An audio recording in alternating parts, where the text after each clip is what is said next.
இந்த போறப்பு தான் நல்லா ருசிச்சு சாப்பிட கிடைச்சது.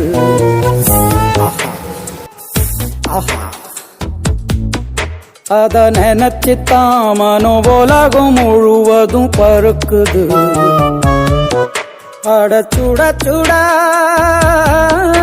அட சுட சுட அந்த மதுர மல்லிப்பூ இட்லியே மீன் குழம்புல கொஞ்சம் புரட்டி சாப்பிட எச்சில் ஊறுது உள்ளுக்குள்ள.